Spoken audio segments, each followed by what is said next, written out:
enjoy that smug air of superiority by bringing something much more awesome. I'm going to get James to come up right now, and he's going to walk us through how we go about doing the sharing exercise. But before we do, please just once again thank our first three speakers, economic and social impact. Nice work. James, come up and join us. Thank you very much, Chris. I think...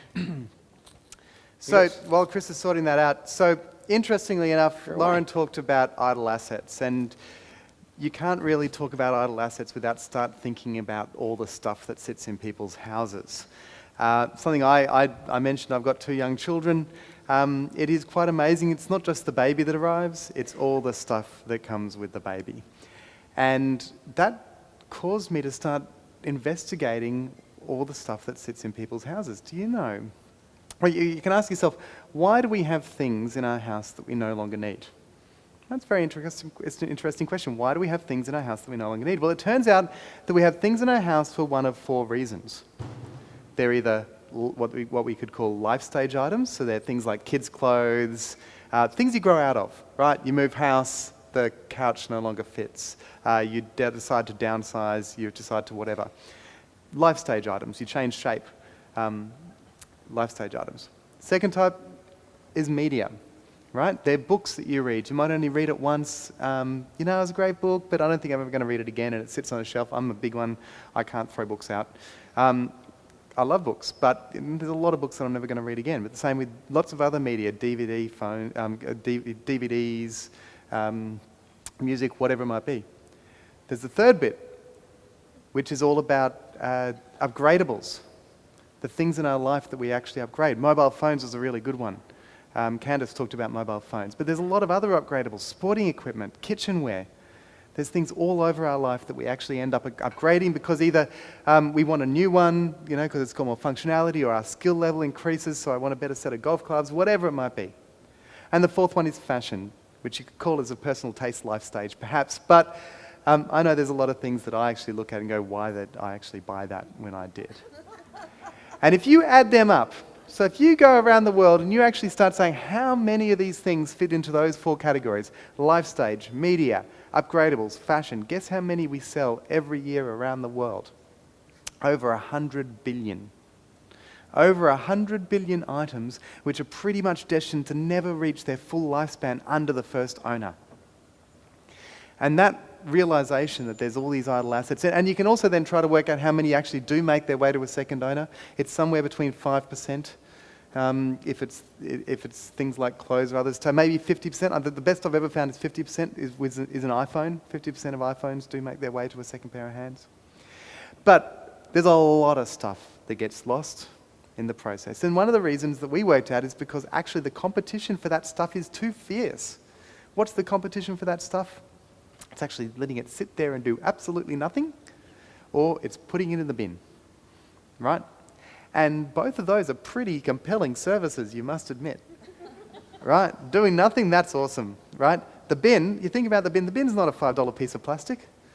It's not a $5, it's a $5 piece of plastic connected to billions of dollars worth of infrastructure to try to make sure that that service is as good as possible, takes it all away. In fact, if we didn't have bins, there'd be some Silicon Valley entrepreneur going, you know what, I just created the best frictionless bin service you could imagine. And there'd probably lots of investment for that because there would be waste everywhere, right? Sitting there doing nothing, or the bin. And that was why, I guess, we then decided to create a company called TuShare. And the idea behind TuShare was, what would we actually have to do to make a service that was, call it bin competitive?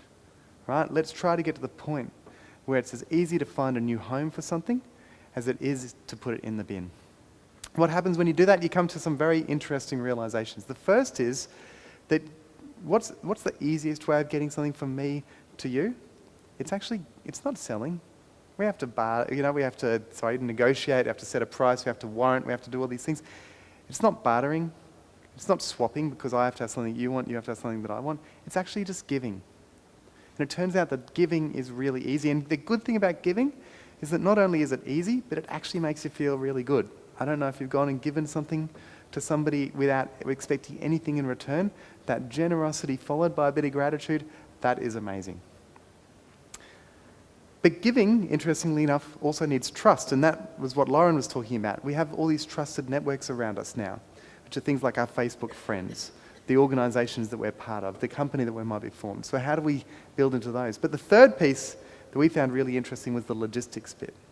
How do you get something from one person to another? Now, in this room, it's going to be pretty easy, right? Because we can actually just go and pick it up. But actually, outside this, it becomes more difficult. And it was that realisation that actually sort of helped us realise that we had something in TuShare.com, which was, why don't we actually just become the logistics service? In the same way that the bin isn't a piece of plastic, it's actually a piece of plastic tied to a logistics service at the back end.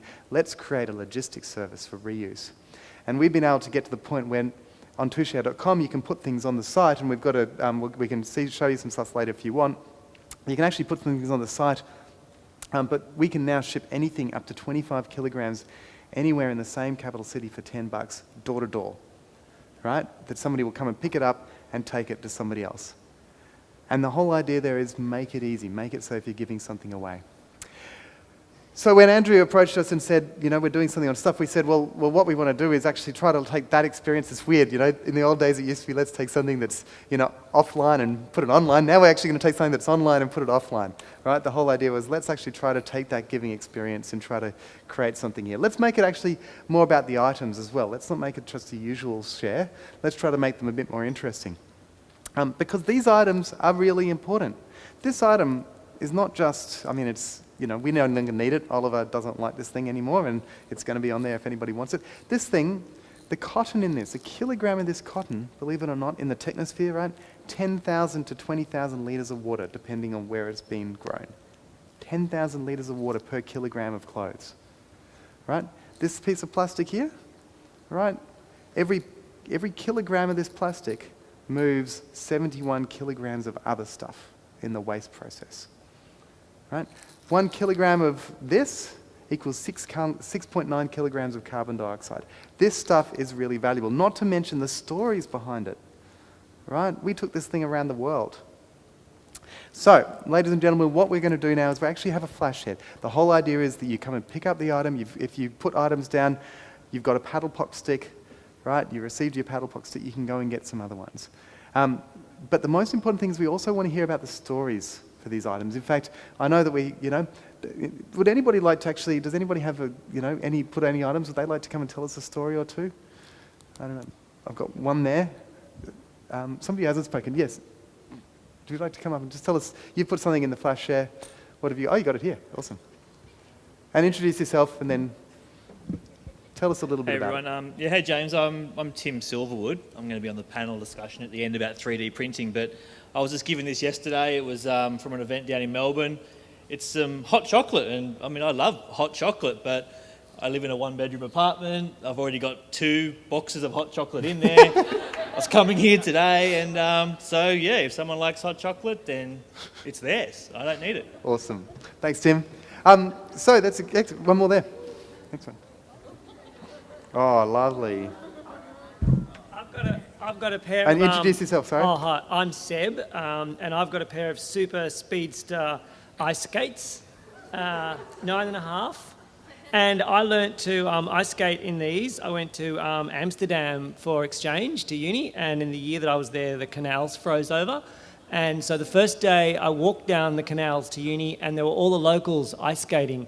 And I thought, wow, I can't let that go past. So I went off and I bought these ice skates and I learned to ice skate, and every day I skated to uni. But hey, when I haven't worn them once in Australia. I brought them home. They've only ever been worn for one winter, and I would love to give them to someone else who would like to learn to ice skate. Or maybe even drive them, like they were meant to be. But anyway, awesome. There you go. Thanks, Seb. As you can see,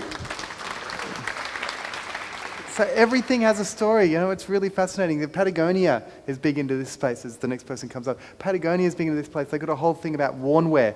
One picture on that I've seen is amazing. It's the little label that you can put in kids' clothes, and every kid puts their name on it, right, to pass on it. They've got a label that's got 12 names on one jacket, That tells you a lot about quality as well. Hello. Introduce yourself. Hi, I'm Jenny. This was one of my father's albums, the Delta Rhythm Boys. I tried to play it today and I realised that our turntable doesn't work anymore. So you can see it hasn't been played for a long time and I couldn't play it even if I wanted to. So it's available. It could have value because it's very old, but it's got also a bit of sentimental value as well. So, yep, there's a record for you. Fantastic, thank you.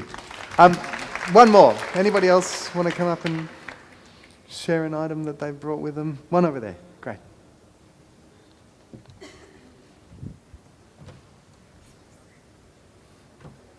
Introduce. Hello, my name's Jacinta. I brought lots of items. The one I'm going to talk about is a hat signed by Glenn McGrath. And I got it when I volunteered for the McGrath Foundation, when I spent some time in Perth last year, which is my hometown, which meant a lot to me. But I don't care about cricket, so has very little value to me, but could be really valuable to someone else. So there you go. Awesome, thanks Jacinta. So, look everybody, the idea is if you've got some paddle pop sticks, you know, you get in first, right? Go over there, see if there's something that you actually want, because the thing that you no longer need is probably something that somebody else wants. Everything has a story. If you find it, you know, have a read of it, understand the item, celebrate it. It's not just about the resource, it's what that item's actually been through. If you can, try to find the person who even had the item and have a chat with them. And, you know, we actually suggest do a bit of a, Petra, what's it called? A share haul. Do one of those things, you know, take some photos and actually share about, you know, to do what happened. If you don't find anything you want, why don't you give your paddle pop stick to somebody who's looking lost because they forgot to get their item and saying, I really just, you know, unfortunately was too busy today. But that's okay. But share the paddle pop sticks around if there's nothing that you want. And if there's anything left over, we're actually going to put it on TuShare and try to give these things another life at the very end. So, Chris, hopefully that's given everybody a bit of instruction. Beautiful.